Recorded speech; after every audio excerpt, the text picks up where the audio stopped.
네, 안녕하세요. 차트 선생입니다. 자, 오늘 에코프로 머티 오늘도 올랐고요. 제가 계속 말씀드리지만 우리가 중요하게 봐야 되는 부분 어디라고 했습니까? 이 구간에서 바로 중심선.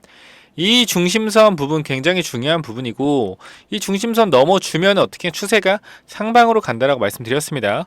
단기적으로 이 구간에서 이 중심선 이탈하게 되면은 단기적으로 상방 추세가 이탈되면서 단기 하방 추세로 이어지고, 이 시가 부분에서 어떻게 지지를 받을 확률과 이 21선에서 지지를 받을 확률, 이 두 번의 지지, 이 갭든 시가 그리고 21선 두 번의 지지, 완벽한 지지 받아주고 주가 반등했다라는 겁니다. 자, 우리가 지금 계속 주가가 올라가고 있는데 올라가는 근본적인 이유를 생각해 보면은 뭘까요? 바로 외국인들의 수급이죠. 외국인과 기관들의 수급. 결과적으로 아직도 기관과 외국인들은 물량이 부족합니다. 자, 투자자별 매매 동향 체크하겠습니다. 투자자별 매매 동향. 자, 체크해 보면은 지금 개인 투자자와 그리고 기관 투자자 물량을 좀 비교해 보면은, 자, 개인이 340만 주 가지고 있어요. 그죠? 340만 주. 근데 원래 공모했을 때 개인 투자자가 얼마 가지고 있었죠? 460만 주 정도. 460만 주 정도 물량을 가지고 있었습니다. 그러면은 아직도 개인 투자자는 800만 주 정도의 물량을 가지고 있고, 기관과 외국인들은 얼마의 물량을 가지고 있어요? 350만 주의 물량을 가지고 있습니다. 보통 우리가 코스피 200 안에 들어가는 종목들을 보면은 최대 주주 물량이 거의 한 30에서 40%, 그 다음 기관과 외국인들이 30%, 그 다음에 개인들이 30%, 이런 식으로 좀 들고 있단 말이에요. 근데 지금 그럼 우리가 하나 확인할 게 뭐야? 기관과 개인들, 그죠? 기관과 개인들의 물량이 비슷하다라는 겁니다. 코스피 200에 있는 종목들을 보면은. 그러면 아직도 개인 투자자의 물량이 얼마가 더 넘어가야 되죠? 제가 봤을 때는 200만 주 정도? 225만 주 정도 더 넘어가면은 좀 비등비등하지 않을까 생각이 돼요. 그럼 이 구간에서 단기적으로 어떻게 해야 된다? 주가가 기관과 외국인이 개인들의 물량을 뺐으면 주가는 당연히 올라갈 수밖에 없죠. 자, 이러한 부분들 우리가 어딜 보면 좀 알 수 있을까요? 포스코 DX. 포스코 DX를 좀 잠깐만 보게 된다라고 하면은 포스코 DX 차트를 볼게요. 포스코 DX가 코스피 이전하면서 주가가 어떻게 됐죠? 미친 듯이 올라갔죠. 이때 보면은 항상 우리 그랬어요. 밑에 구간에서도 자, 이러한 구간들, 자, 이러한 구간들이 지금의 에코프로 머티의 자리일 수도 있습니다. 자, 이런 구간에 주가가 올라갈 때 다들 어떻게, 야, 고평가야, 매도해야 돼, 매도해야 돼, 너무 많이 올랐잖아, 너무 많이 올랐어. 근데 또 가요. 또 가죠. 여기서 또, 야, 고평가야, 매도해야 돼, 매도해야 돼. 근데 어떻게 해요? 또 가요. 그죠? 그러니까 기관 투자자들이 안 사는 게 아니라 계속 산다라는 거예요. 투자 매매 동향 체크하면은 이쪽에 보세요. 기관과 외국인들이, 얘네들은 바보 쌀 때, 이렇게 쌀 때 있잖아. 쌀 때 좀 밑에 구간, 쌀 때는 뭐예요? 쌀 때는 매도하고, 쌀 때는 매도하고, 그죠? 쌀 때 매도하고, 2만 원대 매도하고, 또 어떻게 비쌀 때 사고 있다는 거예요. 이렇게 비쌀 때, 그죠? 그러니까 주가 올라가면은 기관과 외국인이 안 살 거야라고 생각하지 마시고요. 어차피 올라가면 자동적으로 시가총액에 따라서 매수하게 돼 있기 때문에 살 수밖에 없습니다. 그럼 우리가 지금 뭐 하면 돼요? 매도 금지하면 됩니다. 매도 금지, 그죠? 매도 금지하면 돼요. 자, 뭐 댓글에 매도 금지 한 번씩만 부탁드립니다. 제가 확실히 저는 조정받을 때 조정받는다, 그리고 급등할 때 급등한다, 항상 정확하게 말씀드리고 있습니다. 이 부분에 대해서 체크 반드시 하셨을 거라 생각을 하고, 자, 구독과 좋아요 한 번씩만 좀 눌러주세요. 아시겠죠? 그럼 아직도 기관과 외국인들이 물량을 225만 주 정도 더 사야 되는데, 중요한 건 이거죠. 자, 1월 지나서 2월 뭐가 있어요? MSCI 편입 있습니다. 그죠? 그럼 여기서 MSCI 편입되게 되면은 모건 스탠리 캐피탈 인터내셔널 지수를 추종하는 외국계 펀드들이 어떻게 된다? 에코프로 머티를 산다라는 겁니다. 사는데 만약에 개인들이 물량을 안 팔면은 지네끼리 치고받고 사겠죠. 이게 뭐예요? 이게 바로 코스피 200 편입 때 일어난 일이다. 요런 흐름들이 다시 한번 나올 수 있다. 언제? 2월에. 그럼 지금의 흐름에서 이렇게 쭉쭉쭉쭉쭉 올라가는 거 너무 좋지만, 이렇게 올라가는 것보다 단기적으로 계단식으로 주가를 올리면서 마지막에 2월에 어떻게 피날레로 MSCI 자금 들어올 때 팡팡팡팡 쳐주는 이런 피날레가 나왔으면 좋겠습니다. 자, 그래서 우리가 이걸 좀 봤을 때 신풍제약을 좀 보면 되거든요. 신풍제약. 제가 신풍제약을 왜 자꾸 말씀드리냐면은, 신풍제약도 사실상 이 밑에 구간 있죠. 여기 여기서 어느 정도 작전이 끝났었어요. 이거 보면은 누가 봐도 이렇게 빠지는데 거래량 터지고 그죠? 누가 봐도 나가는 흐름이었잖아 여기서 그죠? 그런데도 불구하고 이 구간에서 MSCI 편입이 됐습니다. MSCI 편입이 되면서 외국계 자본들이 들어오면서 주가가 어떻게 미친 듯이 올라갔다라는 거예요. 이런 식으로. 이 구간 얼마예요? 이 구간 자 6만원, 5만원에서 어디까지? 21만원까지 4배. 4배 올라갔다라는 겁니다. 이렇게 올라갔다 조정받았음에도 불구하고 4배. 그럼 지금 구간에서 에코프로 머티 몇 배? 한 이 구간이라 치면은 어디에 10만원? 최소 2배. 얼마입니까? 에코프로 머티 지금 구간에서 40만원 정도. 40만 정도 되겠네요. 그죠? 요 정도 우리가 일단 보고 가자. 자, 그리고 제가 몇 분 유튜버들 보니까 매도가를 25만원, 뭐 27만원 이렇게 잡고 가는데 사실상 상승하는 추세에서는 매도하는 게 아닙니다. 상승하는 추세에서는 추세가 꺾였을 때 매도하는 거다. 무슨 말인지 알겠죠? 이런 부분들 좀 체크 한번 해보시고요. 자, 다시 한번 말하지만 댓글에 매도금지, 이제는 매도금지 할 때입니다. 왜? 다시 한번 이런 상승이 나올 자리가 왔기 때문에 매도금지 꼭 체크하자 라고 다시 한번 말씀드리겠습니다.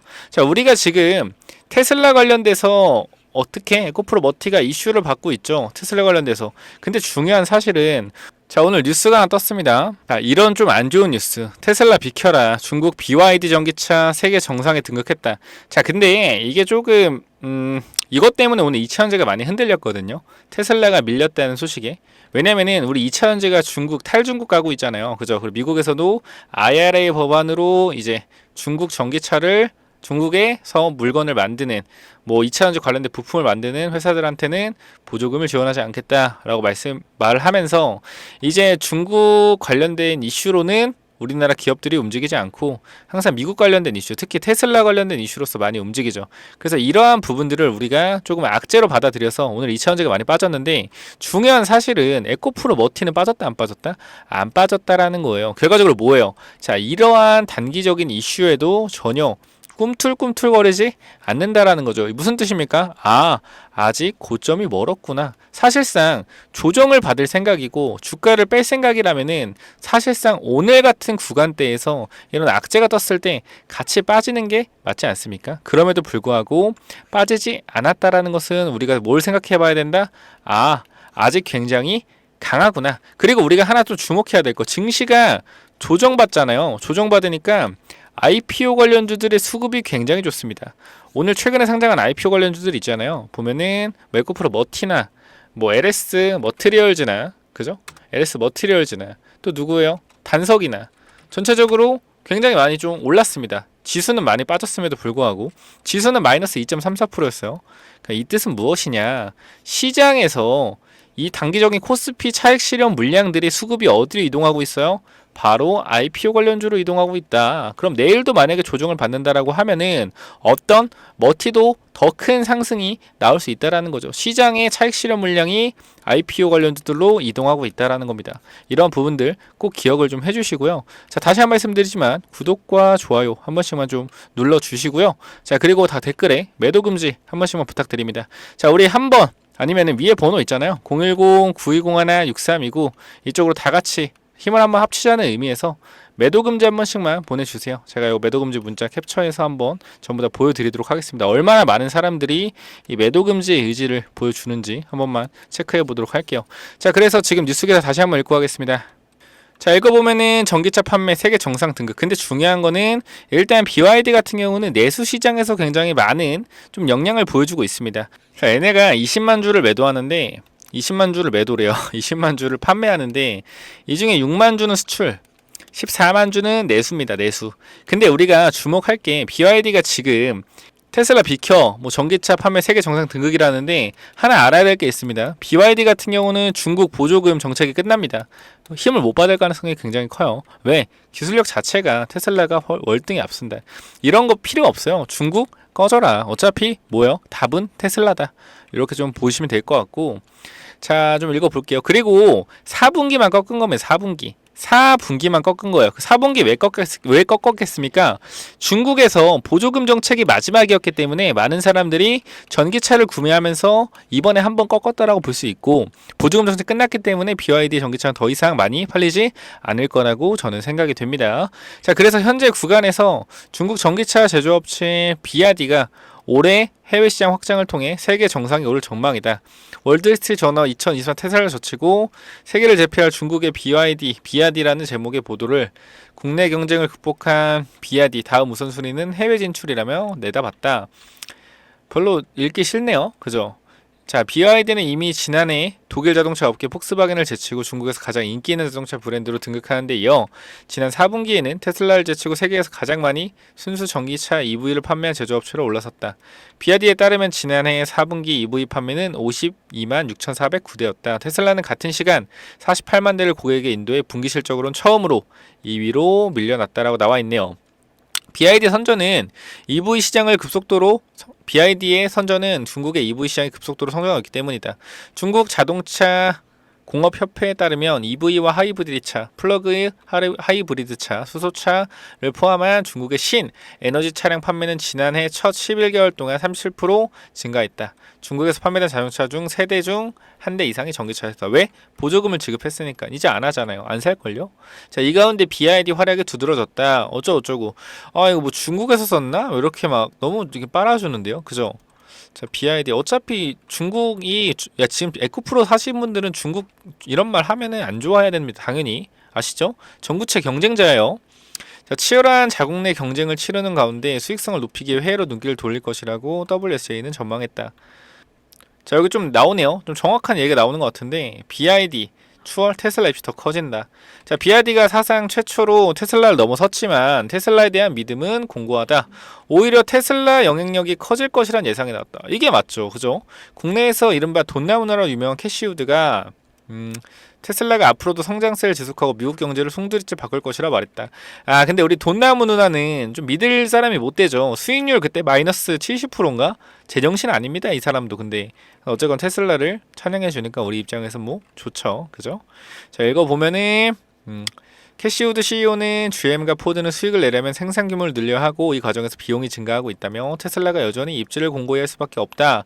다만 이와 같은 발언의 배경에는 그가 CEO를 맡고 있는 아크 인베스트먼트가 테슬라의 주식을 대량으로 보유하고 있다는 점을 감안할 필요가 있다. 어쨌건 우리의 편은 테슬라를 빨아주면 뭐예요? 우리의 편입니다. 우리가 테슬라에 전구체도 공급해야 되기 때문에 굉장히 많은 물량을 팔았으면 좋겠네요. 테슬라가, 그죠? 자, 테슬라 화이팅 한번 합시다. 테슬라 화이팅.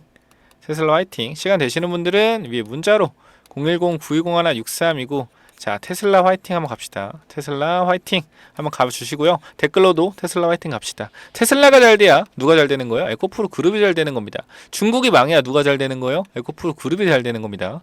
중국 전구체 업체들이 도산해야 돼요. 이 IRA 법안으로 도산시키면 에코프로 머티가 세계 1위 갈 수 있다는 거 다시 한번 기억하시면 됩니다. 자, 우리가 그럼 지금 테슬라의 악재에도 불구하고 에코프로머티가 올라가고 무적 파워요. 무적 파워. 무적 파워. 절대 밀리지가 않습니다. 왜? 이미 차트가 완성이 됐기 때문에. 가려고 맘먹은 차트잖아요. 여기서 조금 횡보하더라도 어떻게 추가적인 상승 나올 수밖에 없는 부분이다라고 일단 생각이 되니까 다시 한번 상승 기대해 보고요. 자, 우리 지금 우리를 막을 거는 뭐밖에 없습니까? 불법 공매도밖에 없어요. 그죠? 불법 공매도밖에 이 상승을 막을 수가 없다. 그래서 우리는 항상 이 불법 공매도 관련된 이슈들을 지속적으로 체크해 봐야 된다라고 말씀드렸습니다. 오늘도 한번 체크해 보도록 할게요. 자, 오늘도 좀 내용을 보면은 금감원 특사경 46명으로 1.8배 증원 주가 조작 불법 공매도 단속 강화한다. 아니, 근데 사실상 우리가 보면은 주가 조작하는 종목들 뻔히 보이지 않아요? 아닌가? 텔레필드 주가 조작 아닙니까? 아니에요? 와이더 플래닛 주가 조작 아닙니까? 아니, 눈에 보이지 않아요? 이거를 뭐 굳이 수사할 필요가 있나? 보나마나 얘네들인데. 그래서 어쨌건 기사를 다시 한번 읽으면은 자, 금감원이 자본시장 특별사법경찰 특사경을 대폭 증원한다. 신속수사와 디지털 포렌식을 전담하는 특사경 조직도 새로 만든다. 주가 조작을 비롯한 불공정거래, 핀플루언서의 불법 행위, 불법 공매도 등 자본시장 교란, 행위 단속을 한창 강화한다는 취지다. 그러니까 어쨌건 20명 뭐 늘렸다라는 건데 뭐 늘리면 뭐예요? 일을 해야죠. 그죠? 늘리면 일을 해야지. 보면은 금감원은 카카오 하이브가 SM 엔터테인먼트 경영권을 인수를 두고 경쟁하던 카카오가 SM 엔터 주식을 약 2,400억 집중 매수해 주가를 의도적으로 끌어올렸다고 보고 있다. 이를 두고 관계자에 대한 수사를 진행 중인 한편 일부에 대해선 앞서 검찰 송치 조치를 했다. 12월엔 배터리 아저씨로 불리는 박순혁 전 금양홍보이사에 대한 압수수색을 시작했다. 특사경은 박 전 이사가 미공개 정보를 이용해 선대인 영종우수장에 7억 원 상당의 부당 이득을 취하게 한 것으로 보고 있다. 카카오와 박 전 이사는 각각 혐의를 부인하고 있다라고 좀 나와 있는데, 아니, 이상한 사람을 잡네. 그죠? 아니, 해외에 있는 놈들을 잡아야 되는 거 아닙니까? 아니에요. 해외에서 불법 공매도 친 놈들 잡아야죠. 아닌가요? 왜 도대체 이상한 사람들 잡아가지고 그렇게 하지? 아니, 해외에 있는 애들 잡아. 이 해외 자본이 진짜 무섭긴 한가 봐요. 그죠? 해외 자본이 무섭긴 한가 봐. 왜 해외에 있는 외국계는 안 잡고 자꾸 국내에 있는 사람들을 때려잡냐고. 그죠? 국내 기관은 안 때려잡고 그냥 이거 불법 공매도라고 얘기하는 사람들만 때려잡고 있습니다. 지금 보니까 한 9만 5천 명 정도 청원한 것 같은데, 한 9만 2천 명인가? 아까 봤는데 정확히 모르겠네요. 그래서 지금 우리가 좀만 더 청원하면 되니까 계속 말씀드립니다. 불법 공매도 관련돼서 010-9201-6329 이쪽을 어떻게 에코 청원이라고 네 글자만 좀 부탁드리고 힘써 주시길 바랍니다. 자, 우리가 함께 해서 이 정도까지 온 거라고 생각을 해요. 자, 제가 이 구간 있죠. 이 구간에서 여러분들께 패시브 자금 유입된다라고 추천드려가지고 아직까지 함께 가져가고 있는데, 현재 구간에서 이탈하신 분도 있고 들고 가시는 분도 있을 겁니다. 이탈하신 분들은 어쩔 수 없지만 혹시나 계속 들고 있는 분들은 문자로 한번 알려주세요. 얼마나 계시는지 궁금하네요. 010-93-9201 6329 이쪽으로 보유 이렇게 좀 한 번씩만 보내주세요. 얼마나 있는지 궁금한, 제가 다음 영상 찍을 때 얼마나 보유하고 있는지 말씀드릴게요. 자, 여기 이때 보면은, 자, 이런 식으로 확실하게 좀 말씀드렸던 부분, 그죠? 23일 정확히 23일에 좀 말씀드렸고요. 에코프로 머티, 이건 텔레그램방에 나갔고 문자로 나갔습니다. 매수가 9만원. 자, 상승재료 코스피 200 패시브 자금, 그리고 기관 외국인 물량 100만 주밖에 없다. 개인이 매도 안 하면 계속해서 급등을 계속했던 얘기죠. 그리고 1차 목표가 22만원, 그리고 2분의 1 정리 후 21선 추가 매수까지 완벽하게 11월 23일에 말씀드렸다는 거예요. 보시면은 이 구간 21선 추가 매수. 항상 제가 얘기하지만 급등주는 단기적으로 이 저점 부분, 매가 9만원 샀으면은 거의 한 2.4배에서 2.6배 구간에 2분의 1 정리하고 눌림 다시 사는 거다. 근데 몇 번 보여드렸어요. 이 박셀바이오라는 종목도 말씀드렸죠. 박셀바이오라는 종목도 보면은 21선 타고 간다. 주가 급등할 때 이 초록색깔 21선이거든요. 보세요. 어때요? 21선에서 지속적으로 급등한다라는 겁니다. 21선에서. 그죠? 여기서 깨지니까 어떻게 돼? 20 깨지니까 빠지죠. 그죠? 이러한 부분들을 다 챙겨야 된다라는 거고, 8,000원에서 어디까지? 23만원까지 30배가 올라갔어요. 얘만 있나요? 휴림 로봇이라는 종목, 얘도 마찬가지고. 휴림 로봇, 제가 이런 종목이랑 비교하려는 게 아니고, 주가가 상승할 때는 이런 21선 초록색깔 선을 항상 잘 봐야 된다는 겁니다. 초록색깔 선 급등 가다가 어떻게 초록색깔 선에서 다시 한번 급등, 그죠? 여기서 다시 한번 초록색깔 선 급등, 초록색깔 선 어떻게 깨지니까 어떻게 빠진다. 요거 기본적인 원리 아시겠죠? 요거 꼭 체크하시고요. 지금 이 자리에서 추가 매수 타점 혹시나 잡고 싶다 하시는 분들은 위에 번호로 010-9201-6329 다 필요 없고 우리 다 같이 한마음 한뜻으로 에코 청원만 주시면은 제가 단기적으로 문자 타점 보내드릴 거니까 체크 한번 하시면 됩니다. 아시겠죠? 에코 청원이라고 남겨주시고, 자, 지금 구간에서 제가 이때 8월 23일 이 구간에 여러분께 영상도 같이 찍어드리고 텔레그램도 같이 보여드렸죠. 보시면은 여기 보시면은, 자, 속보 자금 미친듯이 들어옵니다. MSCI 외국인 패시브 자금 폭발함, 주가 폭등한다. 자, 11월 23일 문자 보내드리면서 영상도 같이 찍어드렸어요. 올라갈 수밖에 없다. 그죠? 올라갈 수밖에 없다. 계속 말씀드렸습니다. 이 부분에 대해서 이 패시브 자금 관련돼서 사람들이 욕을 그렇게 했다라고요. 왜? 이런 구간에서 무슨 패시브 자금이냐. 헛소리 하지 마라. 하지만 주가 어떻게 되죠? 결과적으로 주가가 올라갔다라는 거죠. 그죠? 결과적으로는 주가가 올라갔다. 이렇게 많이 올라갔어요. 이렇게 단기적으로 주가가 여기서 이렇게 많이 올라갔다라는 거 체크해 보시면 되고요. 여러분께 말씀드리는 거, 제가 이 무상증자 관련돼서 무상증자 테마 이슈가 있는데, 잠깐만 좀만 이따 말씀드릴게요. 자, 일단 어쨌건 텔레그램 방 좀 보겠습니다. 텔레그램 방. 자, 보시면 알겠지만 11월 23일에 그죠? 23일에 패시브 자금 일정까지 드렸고요. 남들 다 욕할 때 어떻게 했다?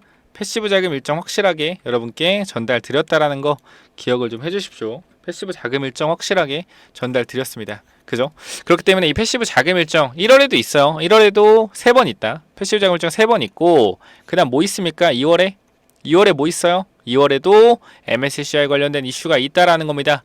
1월 패시브 자금 일정 3번 있을 때마다 어떻게? 조정받을 때마다 매수하면 단기 급등 나올 수 있는 가능성 굉장히 높겠죠. 그렇기 때문에 이 패시브 자금 일정 반드시 체크해서 받아가시기 바랍니다. 아시겠죠? 자, 아까 제가 말씀드린 무상증자 관련돼서 좀 말씀을 드리려고 하는데요. 이게 무슨 말이냐면은 시장에서 하나만 좀 여러분 시장을 잘 아셔야 됩니다. 결과적으로 시장에서 이 무상증자 테마가 돌 수밖에 없는 이유들이 몇 가지 있어요. 여러분 2022년도 기억하십니까? 2022년도 이때 노터스라는 종목이 있거든요. 노터스 얘가 1대8 무상증자를 했어요. 1대8 무상증자. 이때 당시에 되게 난리였어요.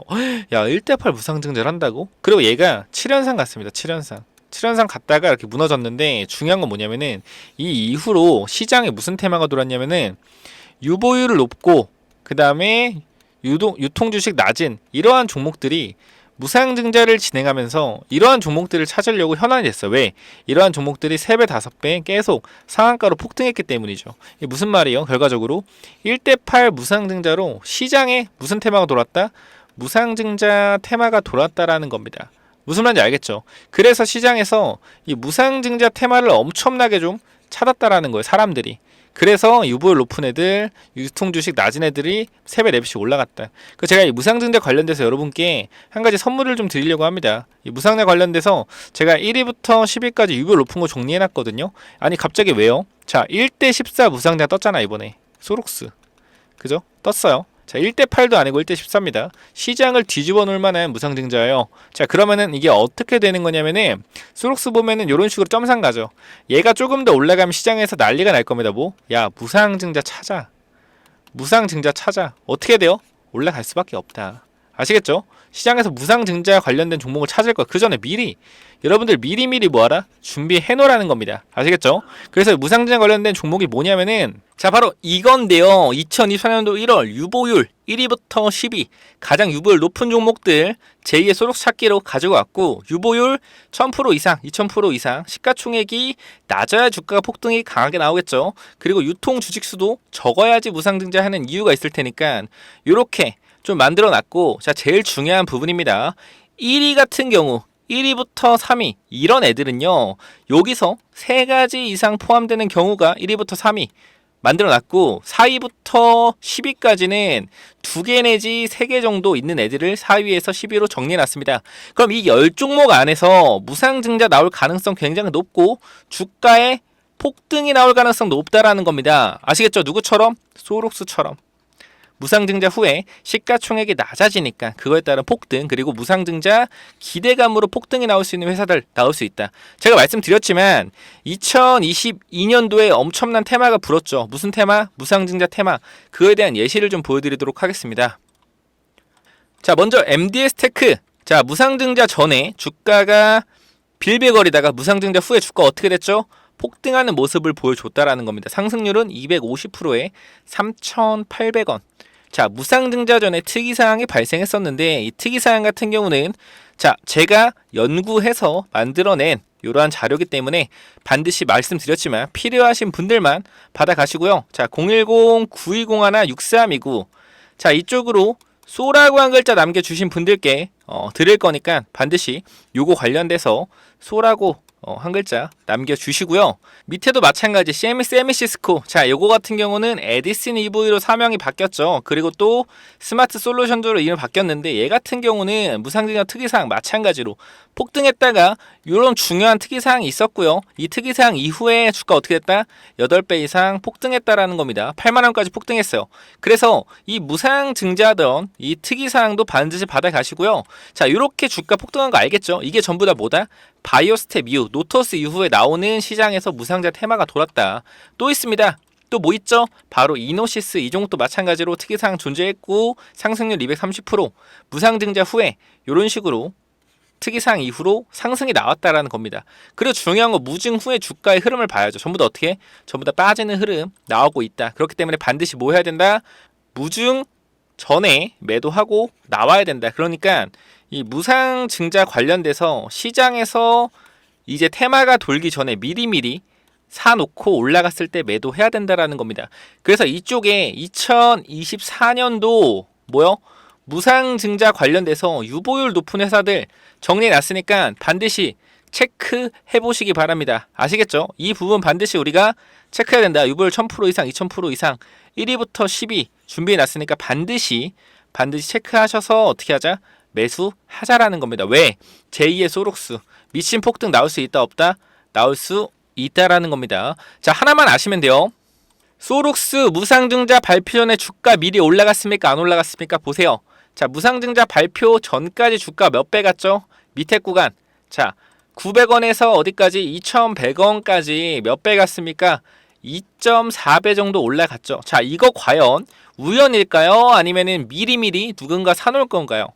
미리미리 누군가 사놓은 흔적들입니다. 이게 전부 다. 무상자 발표는 이때 했으니까요. 그럼 우리가 요렇게 사놓을 수만 있다라고 하면은 유보율 높은 종목만 미리 바닥에서 다 이런 식으로 이제 올라올 거예요. 모든 종목들이. 어떤 종목? 유보율 높은 종목들이. 그럼 미리미리 이전에 사놓을 수 있다라고 하면은 여러분들 매수할 거야, 안 할 거예요? 하실 거죠? 그렇게 되면 반드시 유보율 높은 종목들 제가 준비해 놨으니까 1위부터 10위까지 반드시 체크해 보시고요. 1위부터 3위는 반드시 받아가시기 바랍니다. 그리고 나서 제가 하나만 더 말씀드리면은 제가 시장을 되게 좋아하거든요. 시장을 왜 좋아한다? 시장 재밌지 않아요? 이 움직이는 시장 이런 시장도 있고 경제적인 시장도 있죠. 자, 우리 부동산 시장 어때요? 부동산 시장 굉장히 지금 암울하죠. 왜? PF 때문에. PF가 뭐예요? 프로젝트 파이낸싱. 결과적으로 돈을 빌려서 땅을 사고 그 다음에 건축물이 아니죠. 자재를 구입하고 건축사와 같이 함께 건물을 짓고 건물을 지은 상태에서 건물 짓기 전에 이 분양을 해서 분양이 되면은 이 분양된 돈으로 다시 돈을 받아가고 이자도 꽤 높은 이자를 받는 게 뭐예요? PF다. PF 부동산 PF다. 프로젝트 파이낸싱. 근데 이게 문제가 생기는 게 뭐예요? 자, 땅을 사고 자재를 사고 그다음 건설사까지 구했어요. 근데 건 짓고 있는데 분양이 안 되네. 어떻게 해요? 돈을 이자를 못 갚는 거죠. 이런 상황이 펼쳐지고 있다고요. 그래서 이런 거에 대해서 우리가 어떻게 해야 된다? PF 관련해서 항상 이 PF가 터지면 어떻게 되죠? 이거 잘 모르죠. 여러분 잘 모르잖아요.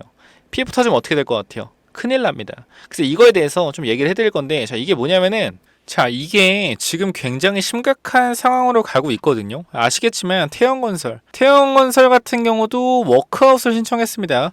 우리나라 건설사 도급순위 13위에요. 그죠? 그럼 얘네들이 지금 워크아웃 신청을 했고 이제 부동산 관련돼서 지속적으로 이슈가 나올 텐데 이거 관련돼서 부동산 가격이 단기적으로 빠지고 있고 한번 밑바닥을 찍을 때가 올 겁니다. 이때가 뭐한다? 경매장이 가장 활발할 때죠. 자, 우리 부동산 경매 같은 경우는 어디서 하죠? 법원에서 합니다. 법원에서. 그래서 경매장 관련주가 있을까? 많이들 생각을 하시는데 정확히 말하면 경매장 관련주 자체는 없어요. 근데 이 부동산 경매 관련돼서 지속적으로 이익을 창출하는 회사는 있습니다. 그러니까 부동산 경매로서 부가적인 이익을 창출하는 거죠. 그러니까 영업이익이 아닌 뭐요? 단기 순이익. 단기 순이익을 어떻게? 부동산 경매로서 지속적으로 창출하는 회사가 있다라는 거예요. 그러면은 이 회사 같은 경우는 부동산 경매에 관련돼서 굉장히 많은 노하우들이 있을 거고요. 이번에 PF가 터지면서 많은 경매 물건이 쏟아진다라고 하면은 이 회사에서 대거 매입할 가능성이 굉장히 높겠죠. 그럼 여기서 어떻게 영업이익을 극대화하는 것이 아닌 단기 순이익을 극대화하면서 뭐 할 수 있다? 시장에서 지수가 빠져도 주가가 빠져도 어떻게? 단기 순이익 폭발적인 증가로 뭐 할 수 있다? 주가가 반등 시에 엄청나게 빠른 속도로 반등할 수 있다라는 겁니다. 그러니까 우리가 하나만 생각해 보면은 PF가 만약에 망가지게 되면요. 어떻게 돼요? 결과적으로 나중에 끝에 와서는 회사채에도 문제가 생깁니다. 회사채가 뭐예요? 회사에서 발행하는 채권. 자, 우리 회사에서 예를 들어서 너희가 1,000억 빌려주면은 은행권 이런 데서 너희 한 얼마 받냐? 5% 받냐? 근데 우리 회사 빌려주면은 우리가 7% 줄게. 7%. 자, 요렇게 회사채 시장이 있는데 여기 시장에서도 어떻게 자금 조달 문제가 생길 수 있다라는 거죠. 그러니까 이러한 부분들 때문에 회사가 유동성 공급이 위험해지는 시기가 분명하게 올 수밖에 없어요. 만약에 PF가 터진다라고 하면요. 그럼 전체적으로 주가 지수는 어떻게 되겠죠?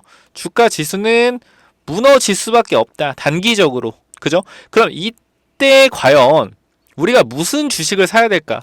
중요한 거는 무너지더라도 빠르게 반등할 수 있는 회사를 사야겠죠. 그죠? 그 이 반등 시기에는 어느 정도 PF 문제가 해결됐을 때 반등할 거고요. 그죠? 그럼 여기서 이 PF 관련돼서 이 경매장에서 지속적으로 물건을 사서 큰 수익을 얻는 회사가 있다라고 하면은 이 회사가 만약에 이번에 어떻게 되겠어요? 경매로 물건이 쏟아지면은 이거를 저가 매수해서 PF 사태가 해결될 때 또 위에서 수익을 얻겠죠. 자, 이러한 회사가 딱 두 군데 있습니다.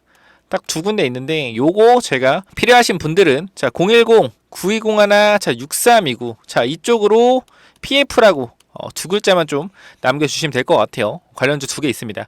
자 보면은 금융권 부동산 PF 잔액 추이인데 자 PF가 지속적으로 위험함에도 불구하고 계속 늘어나는 이유가 저는 굉장히 궁금합니다. 자 집값이 2022년도에 정점을 찍고 나서도 어떻게 이렇게 추가적인 PF의 투입이 이루어졌는지 굉장히 의문이에요. 집값이 고점을 찍었으면 어느 정도 이 PF 관련된 위험성이 분명히 나왔을 텐데도 불구하고 2023년도에 이렇게 많은 투자가 이루어졌다라는 것은 이 회사, 이 증권사나 이런 쪽에서 이렇게 많은 PF 투자가 이루어졌다라는 것 자체가 리스크 관리가 안 됐다라는 거고 이런 기본적으로 눈에 보이는 회색 코끼리 이런 회색 코끼리가 다가오고 있음에도 불구하고 대응 못했다. 그럼 앞으로 우리 눈에 안 보이는 문제들이 굉장히 많이 생길 거란 말입니다. 그죠? 자 그럴 때마다 주가 지수가 흔들리는 상황이 올 거고요. 그리고 나중에 반등할 때도 가는 놈만 갈 겁니다. 그때보다 이 바로 경매장 관련주 경매로 수익을 굉장히 많이 내고 있는 회사가 주가가 폭등할 가능성이 높겠죠.